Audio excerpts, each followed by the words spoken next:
네, 시청자 여러분 안녕하십니까. 송영진 방송의 시사 논평 시간입니다.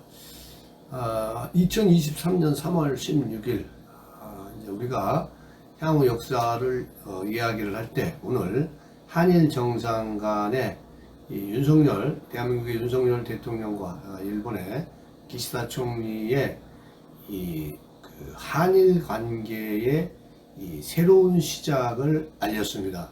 그래서 아마 3.16 회담 이런 식으로 불려질 텐데, 자, 아무튼 간에 이 한일 정상이 오늘 만나서 이 과거사에 대한 문제, DJ와 오부치 이 선언을 계승을 한다, 이러한데 지금 선언을 공동 기자회견을 통해서 밝히고, 또 경제 안보 대화를 가동한다, 이러한 공동 기자회견의 입장문이 있었습니다. 이것은 여러분 윤석열 대통령과 기시다 공동 기자회견을 통해서 이 새로운 한일 관계의 이제 시작을 알린 겁니다. 여러 가지 국민적 지금 감정이 합의된 상황도 아니기 때문에 이제 분명한 것은 이것은 이제 시작이다, 이런 생각을 갖습니다. 이 국민이 원하는 이러한 것들은 더 점진적인 이러한 것들은 앞으로 이제 반쯤 채워진 물잔에서 나머지 부분은 채워지리라고 봅니다. 윤석열 대통령과 기시다 후미오 일본 총리가 16일 도쿄에서 열린 이 한일 정상회담에서 일본에 대한 이 반도체 부품 수출 규제 해제 등에 합의를 하고, 또 양국 외교 경제 이 당국 간의 그 전략 대화 등을 이제 복원하기로 한 것입니다. 이건 지소미아 이런 것들이겠죠. 자, 2018년 한국 대법원의 징용 배상 판결 이후에 촉발된 이 경제 안보 갈등을 풀면서 이 관계 정상화를 이제 본격화한 것이다, 이런데 의미가 있을 거라고 생각을 합니다. 자, 여러분들 아직 송영진 방송의 구독자 아니신 분들은 여러분들 화면 우측 하단에 이 구독하기 붉은색 버튼을 눌러서 구독 신청 바랍니다. 저는 좋은 방송으로 여러분께 보답하도록 하겠습니다. 자, 여러분들 이 두 정상이 이날 만나서 이 양국 그 관계에 관해서는 이 광범위한 관계에서 이 정부 간 소통을 활성화하는데 이제 일치를 먼저 한 겁니다. 2011년 이후 중단됐던 양국 정상 간 이 상호 방문 외교를 이 재개하기로 한 것에 큰 의미가 있다고 볼 수가 있습니다. 또 몇 가지 유의미한 또 이러한 합의 사항도 도출해내지 않았습니까? 이 강제 노역에 대한 이 해법은 이 국민적 합의는 사실 아닌 게 맞습니다.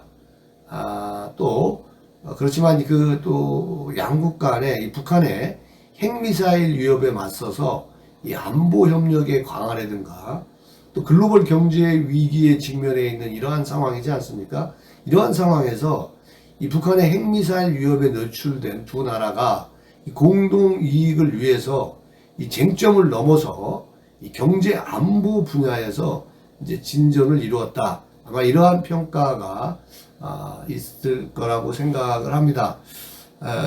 물론 이제 앞으로 우리가 풀어야 될 문제는 이 과거사 문제에 대해서 이 징용 문제 등 이 과거사 문제는 아직도 불씨로 남아 있죠. 그거는 1965년 이 국교 수교 이후에 계속 되어 왔던 문제입니다. 이제 이러한 것들에 우리가 발목을 잡혀 있을 수는 없지 않습니까? 그래서 이번 한일 정상회담은 이 한국 정부가 지난해 6일 일본 피고 기업을 대신해서 이 한국 정부 이 산하재단이 이 징용 피해자들에게 이 판결금을 대신 지급하는 그러한 해법을 발표한 것으로 출발을 한 거죠. 그러한 것이 계기가 된 거죠. 자, 윤석열 대통령이 이날 한국 재단이 대신 변제하더라도 일본 피고 기업에 대한 이 구상권 행사는 상정하고 있지 않다, 이렇게 거듭 밝혔어요. 일본이 지난달에 문재인 정부에서 국가 간의 합의 사항을 파기하고 또 이제 정권이 바뀜에 따라 여러 가지 이렇게 변하는 그런 것들에서 이제 불안감을 좀 더 적극적으로 좀 대응하기 위해서 그렇게 구상권 청구는 하지 않겠다. 구상권 청구를 하게 되면 원점으로 돌아간다. 이렇게 단호한 의지를 보인 것은 자, 그만큼 우리 대한민국에 있어서 이 국격적인 차원으로 일본과의 어떤 그 외교 관계의 복원이 가장 시급했기 때문에 그런 게 아닌가 뭐 이런 생각을 갖습니다. 뭐 과거사 문제에 대한 부분들은 이 기시다 총리는 한국의 징용해법 발표를 거론하면서 일본 정부는 1998년 10월에 발표한 그 한일 간의 공동선언, 문서화한 겁니다. 당시 김대중과 오부치 선언을 포함해 역사 인식에 관한 역대 내각의 입장을 전체적으로 계승하고 있다는 점, 이런 부분들을 또 확인한 바가 있습니다. 여러 가지 이 문제 외에도 아직 풀어야 할 뭐 숙제들이 많습니다. 실제적으로 이제 기시다 총리가 이날 회담을 통해서 박근혜 정부 시절에 양국이 맺은 위안부 합의 이행을 또 요구하고 있지 않습니까? 이 국가 간에 맺었는데 이거를 문재인이가 국가 간에 그 합의되었던 사항을 파기 선언한 것도 외교 관례상 아주 보기 드문 그러한 일이라고 할 수가 있겠죠. 아무튼 간에 오늘 이 정상회담을 통해서 미래지향적으로 한일 관계를 발전시킬 방법, 그러한 방향 위주로 어떤 논의가 되면서 양국이 뭐 그런 점에서 어떤 접점을 찾지 않았을까, 그런 그 생각을 합니다. 몇 가지 또 이번 그 한일 간의 어떤 그 외교적인 이러한 관계들이 복원됨으로써 또 중요한 의미들도 몇 가지가 있습니다. 뭐 셔틀 외교를 재개한, 셔틀 외교라는 것은 제3자를 통한 여러 가지 안보, 경제 이러한 그 외교를 말하는 거겠죠.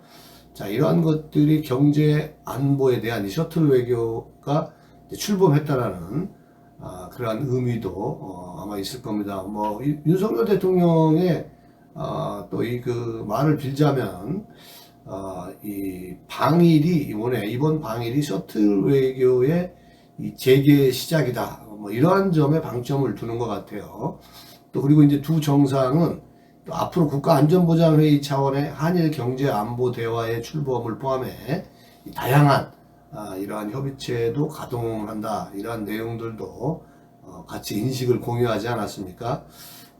그리고 이제 뭐 무엇보다 중요한 이 지소미아, 양국 간에 맺어진 이 군사 여러 가지 그 협력 문제죠. 자, 이런 부분들도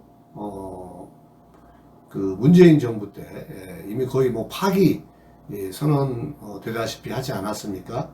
자, 이런 지소미아가 이제 완전 정상화가 되면서 안보 협력이 이제 강화될 것이다라는 것은 이 북한의 핵에 대비한 양국 간의 인식이 이런 부분은 같이 되었다, 이렇게 생각을 합니다.